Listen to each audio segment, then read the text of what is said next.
except Speaker of the House Kevin McCarthy. So tell me about this deal with Chris Wray at the FBI. Is he going to be held in contempt? He will be held in contempt if he doesn't do what is responsible to do. Remember, in the Commitment to America, Republicans said we'd go and make sure we had accountability and transparency. We had a whistleblower come before us and say that he'd gone to the FBI about hearing of a $5 million bribe from a foreign individual to then Vice President Biden, and then talked about sending money to LLCs and others.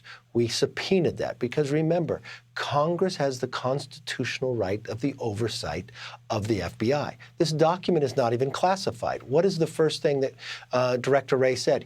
He didn't even acknowledge whether he had it. He said he wouldn't provide it. I had a phone call with him, explained to him if he does not provide this, we will hold him in contempt.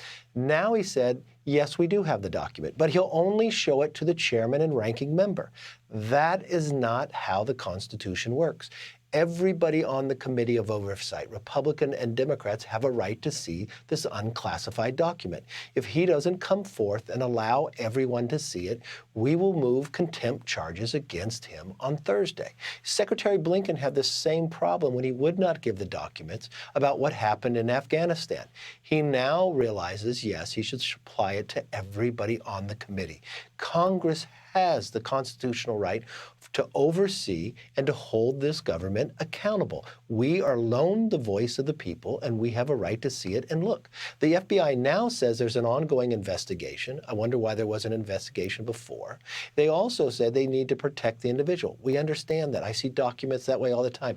Redact whatever you need to protect the individual, but show us the document and everybody on oversight. It is interesting, Speaker, that there was an allegation about these kind of shenanigans with cash and policy while Joe Biden was vice president, and then Comer subpoenas bank records, and the bank records reflect money coming in from overseas disguised through LLCs, and the FBI is saying they only want to show it to two people. Why only two people, number one? Number two, what will this contempt process look like on Thursday? Well, the contempt process would first go through the committee and then to the floor the next week. But this is what's interesting. Remember when this document came to the FBI, or this informant, a number of years ago? What happened? Did anything happen during that time?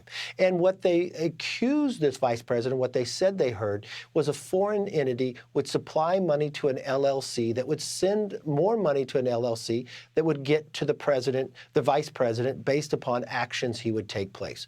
No one heard or saw this. And then when this committee started taking action this year, what did we find out? We found that there were banks that actually the Bidens were getting money from an LLC, from a foreign dignitary, sending the money. And you know what? This business the Bidens have, they don't own any real estate. They don't make anything. They don't manufacture anything. But a lot of people in the Biden family get money down to grandchildren, down to in-laws. But they don't work there. Isn't that a little awkward or odd? Doesn't that raise the prospect that maybe you should look at this further? And so Christopher Wray does not want his legacy tarnished with a contempt of Congress charge. I imagine there's a legacy factor into his decision. There should be. It seems as though when he first would not even acknowledge the document when I said I would move contempt, he then acknowledged the document and supplied it to two people. But that does not meet the criteria. Every single person on the Oversight Committee, they have a responsibility, not just two people, Republicans and Democrats. All of them have a right to see it. That is their job. That is the role of that committee. And we have constitutional authority over the FBI. They don't get to tell us yes or no about this process. So if he will not follow through on his job, being the lawmaker or the individual, the top cop in society, he should have to follow through on the responsibilities that he has. Imagine the FBI director following through with his duties and responsibilities. You know, I can't believe we were expecting such things in Washington. Speaker, thank you so much for joining us, and keep us apprised of how this develops. Thank you, Jesse. Hey, Sean Hannity here. Hey, click here to subscribe to Fox News YouTube page and catch our hottest interviews and most compelling analysis. You will not get it anywhere else.